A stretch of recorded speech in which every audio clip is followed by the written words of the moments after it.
மீசான் டிவியின் தமிழ் பேசும் உறவுகளை அன்போடு வரவேற்றுக் கொடுக்கிறோம். உதய கம்மம்பில ஐசிசிபிஆர் என்ற சட்டத்தின் கீழ் தன்னை கைது செஞ்சிருவாங்கடா அச்சத்துல நாட்டை விட்டு ஓடி சிங்கப்பூர்ல தஞ்சம் புகுந்த சம்பவம் பெரும் பரபரப்பையும் மிகப்பெரிய ஒரு பேசுபொருளாகவும் மாறி இருக்குது. இந்த அரசு வாயால வடை சுடுறவங்க இல்ல, நம்ம தான் வாயால வடை சுடுறவரு. நிஜத்திலேயே பிடிச்சு உள்ள வச்சிருவாங்க. ரணில் விக்ரமசிங்கே உள்ள வச்சு சம்பவம் செஞ்சவங்க இவங்க. வாய்ப்பேச்சில் மட்டும் இதை சொல்றவங்க இல்ல, நிஜத்துல செஞ்சிருவாங்கன்ற ஒரு அச்சத்துல இப்போது தனது சட்டத்தரணி அனுஷா சேனசிங்கன் ஊடாக இப்போது ரிட் மனு ஒன்றை தாக்கல் செஞ்சிருக்கிறாரு. இந்த கைதை தடுக்கணும் அப்படின்னு சொல்லி எதிர்வரும் தினங்களை பார்க்கலாம். இது விசாரணைக்கு எடுத்துக்கொள்ளப்பட்டு நிச்சயமாக இவருடைய கைது நடக்குமா அல்லது அதற்கான தடை உத்தரவை நீதிமன்றம் பிறப்பிக்குமா என்ற ஒரு விஷயம் இப்போது எதிர்பார்ப்போட இருக்கிறத பார்க்க முடியுது. இவருக்கு எதிரான குற்றச்சாட்டு என்ன அப்படின்னு பார்த்தீங்கன்னா, வளமையாக ஒரு வாய்வீச்சு வீரம் தான் இல்லையா. இவர் ஒரு ஊடக சந்திப்புல இனங்களுக்கு இடையிலே ஒரு முருகலை ஏற்படுத்த விதத்தில் கதைச்சிட்டார் அப்படின்ற ஒரு குற்றச்சாட்டு தான் இவர் மீது வைக்கப்பட்டு இந்த கைதுக்கான நடவடிக்கை எடுக்கப்படுவதாக சொல்லப்படுது. இந்த கதை எங்க தொடங்கிச்சு அப்படின்னு பாத்தீங்கன்னா, கடற்படை தளபதி நிசாந்த கைது செய்யப்பட்டு விளக்குமறையில வைக்கப்பட்ட உடனே இவர் என்ன சொன்னார் அப்படின்னு கேட்டீங்கன்னா, எல்டிடி பயங்கரவாதியினுடைய சாட்சியத்தை ஏற்றுக்கொண்டு யுத்தத்தை வென்ற இராணுவ வீரர்களை பழிதிக்க நிலைக்கு இந்த அரசு அப்படின்னு ஒரு விஷயத்த சொல்லியிருந்தாரு. இதுக்குள்ள என்ன இனவாத கருத்து அப்படின்னு பாத்தீங்கன்னா, இங்கு எல்டிடி ஒரு தமிழ் சமூகம் அப்படின்னு சொல்லி ஒரு இனத்தை அடையாளப்படுத்தி இவங்க தான் இப்போது இராணுவத்தை தண்டிப்பதற்கு அரசோடு சேர்ந்திருக்காங்கன்னு சொல்லி சிங்கள சமூகத்தில் தமிழர்கள் பற்றிய ஒரு தப்பபிப்பிராயத்தை உருவாக்குன்ற விதத்தில் தான் இவருடைய வார்த்தை பிரயோகமும் இவருடைய கதையும் இருந்தது என்பதுதான் இப்போது குற்றப்புலனாய்வு பிரிவினர் மேற்கொள்ளுகின்ற விசாரணையில தெரிய வந்திருக்குது. உண்மையிலே எதன் அடிப்படையில் இவர் ஒரு எல்டிடி உறுப்பினருடைய சாட்சியம் என்று சொன்னார் அப்படின்னு கேட்டீங்கன்னா, அந்த கதை என்ன அப்படின்னு பார்த்தீங்கன்னா, பொத்துகர பிரதேசத்துல ஐக்கிய தேசிய கட்சியினுடைய ஒரு செயற்பாட்டாளரான சாந்த சமரவீர என்பவர் கடத்தப்பட்டு காணாமல் போன சம்பவம் குறித்து நீதிமன்றத்துல வழக்கு வந்தது.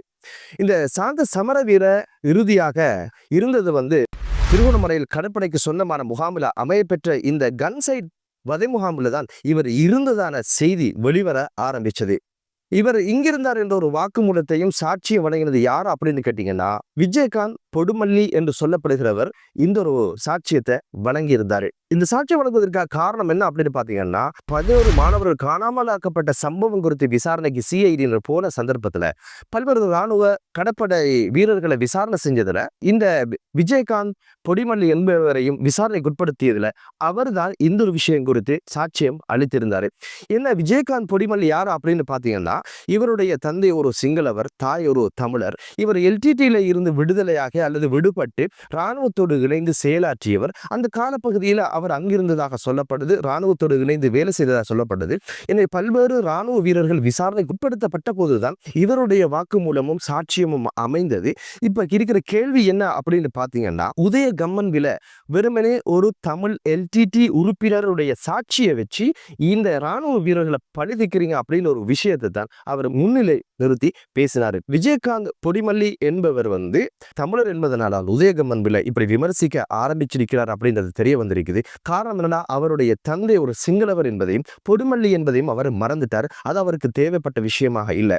இங்க இருக்கிற கேள்வி என்ன அப்படின்னு பாத்தீங்கன்னா, பிள்ளையான் கைது செய்யப்பட்ட போது அவர் எல்டிடியிலிருந்து விடுபட்டு இராணுவத்தோடு இணைந்து செயல்பட்டவர் என்பதனால ஒரு தேசத்தின் வீரராகவும் தேசத்துக்கு சுதந்திரம் வாங்கி தந்தவராகவும் கருதி இவர் என்னென்ன செக்ஷன் இருக்குது என்பதை சட்டத்துறையில மறந்தாலும் அவருடைய பழைய கோட் எங்க இருந்துச்சோ அதை தூசி தட்டி அணிந்து கொண்டு உடனடியாக பிள்ளையான சந்திக்க போனதும் அவருக்கான வக்கீலாக ஆஜரானதும் பிறகு ஒரு தேசியவாதியாக அவரை சித்தரிச்சதையும் பார்க்க முடிஞ்சது. அப்படியாக இருந்தால் எதற்காக விஜயகாந்த் பொலிமல்லியை இவர் இப்படி விமர்சிக்கணும் கேள்வியும் எழ ஆரம்பிச்சிருக்கு. அதே போல செம்மணி புதைக்குழி ஒன்று இருக்குது என்பதை காட்டி கொடுத்ததே இராணுவ வீரர் ராஜபக்ஷ என்று சொல்லப்படுது.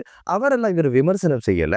அப்படியாக இருந்தால் எதற்காக இந்த ஒரு இடத்துல விஜயகாந்த் அல்லது பொலிமல்லியை இவர் விமர்சிக்காரு அப்படின்னு கேட்டீங்கன்னா, இதுக்கு பின்னால ஒரு இனவாத கருத்தை விதைக்கணும், தமிழர்கள் மீது சிங்களவர்களுக்கு ஒரு வெறுப்பு வரணும் என்ற ஒரு நிலைப்பாடு அந்த பேச்சில் இருந்ததாகத்தான் இப்போது சொல்லப்படுது. இப்போ அவர் என்ன சொல்றாரு அப்படின்னு கேட்டீங்கன்னா, என்னுடைய பேச்சில் இனவாத கருத்து இருக்கல அப்படின்னு சொல்றாரு. உண்மையில் அவருக்கு இனவாத கருத்து எது, இனவாத கருத்து அல்லாதது எது என்று பிரித்தறியும் ஆளுமையும் கிடையாது. காரணம் என்ன, பேசுறது எல்லாமே இனவாத கருத்துக்கள் என்பதனால தான் அது இப்படியா அப்படியா என்ற வேற்றுமை தெரியாத அளவுக்கு அவருடைய பேச்சுக்கள் இருப்பதை பார்க்க முடியுது.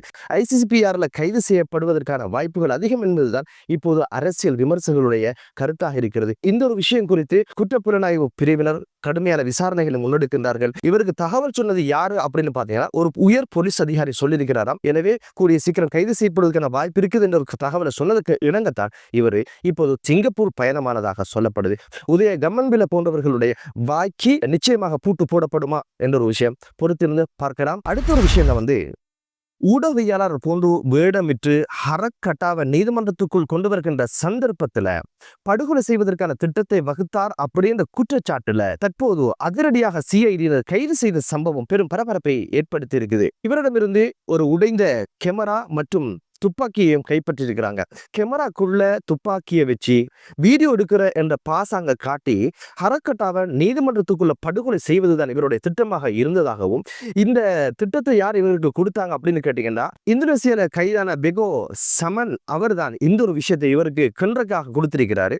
ஏன் இவர் அதை கொடுத்தார் அப்படின்னு கேட்டீங்கன்னா கெஹல்பத்ர பத்மே தான் இந்த டாக்கெட்டை இவருக்கு கொடுத்ததாகவும், இவர் தான் அவருக்கு இந்த டாக்கெட்டை கொடுத்ததாகவும் இப்போது விசாரணைகளை தெரிய வந்திருக்குது. கடந்த சில வாரங்களுக்கு முன்னால உளவுத்துறை கொடுத்த தகவல் என்ன அப்படின்னு பாத்தீங்கன்னா போலீசாருக்கு ஹரக்கட்டா நீதிமன்றத்துக்கு கொண்டு வருகின்ற சந்தர்ப்பத்துல ஒரு ஊடகவியலாளராக அல்லது ஒரு சட்டத்தரணியாக அல்லது ஒரு போலீஸ் பாதுகாப்பு தரப்பினராக யாரும் இவரை படுகொலை செய்யலாம் என்ற ஒரு விஷயம் சொல்லப்பட்டது. இந்த திட்டத்தை கேள்பத்திர பத்ம குழுதான் திட்டமிட்டு இருக்கிறாங்க அப்படின்னு ஒரு விஷயத்தையும் துல்லியமாக சொல்லி இருந்தாங்க. இதுக்கு பிற்பாடு 2 தடவைகள் ஹரக்கட்டா நீதிமன்றத்துக்கு கொண்டு வரப்பட்டாரு. பலத்த பாதுகாப்புக்கு மத்தியில தான் நேற்றைக்கு முன்னைய தினமும் அவர் நீதிமன்றத்துக்கு கொண்டு வரப்பட்ட சந்தர்ப்பத்தில் ஊடகவியலாளர் பார்த்து பாதுகாப்பு தரப்பினர் சொன்ன ஒரு விஷயம் தான் தள்ளி நில்லுங்க, ஊடகவியலாளர்களால் கூட இவருக்கான உயிராபத்து வருவதற்கான வாய்ப்பு இருக்குது. எனவே ஏதாவது அசம்பாவிதம் நடந்தால் நீங்கள் பொறுப்பு கூறுவீர்களா என்று முரம்பட்டு ஊடகவியலாளர் அவரோட முரம்பட்டார்கள். எங்களை செக் பண்ணி உள்ளடுங்க, நாங்கள் ஊடகவியலாளர் அப்படின்னு சொன்னாங்க. நீங்க ஊடகவியலாளர் இதை செய்யறதுக்கு இல்லை, ஊடகவியலாளர் போன்று யாரும் செய்து விடுவாங்க அச்சம் அன்றிலிருந்து இன்று வரைக்கும் இருந்து வந்தது. அதற்கு நாங்க இப்போது கேள்பத்திர பத்மையுடைய வேண்டுகோளுக்கு இணங்கத்தான் இந்த ஒரு விஷயத்தை ஒரு ஊடகவியலாளராக பழைய கேமராக்குள்ள துப்பாக்கியை வச்சு போட்டோ எடுக்கிற மாதிரி வீடியோ எடுக்கிற மாதிரி ஹரக்கட்டாவை போட்டு தள்ளுவதால் இவரோட திட்டமாக இருந்தது. கேள்பத்திர பத்மைக்கு நீதிமன்றத்துக்குள்ள படுகொலை செய்வதெல்லாம் இப்ப கைவந்த கலையாக மாறி இருக்குது. கணேமுள்ள சஞ்சீவியை படுகொலை செய்த சம்பவம் அதோட சூடு ஆறுவதற்கு முதலே மீண்டும் ஹரக்கட்டாவை படுகொலை செய்வதற்கான ஒரு முயற்சியை கேள்பத்திர பத்மை எடுத்திருப்பது என்பது மிகப்பெரிய ஒரு ஆச்சரியத்தை ஏற்படுத்தியிருக்குது.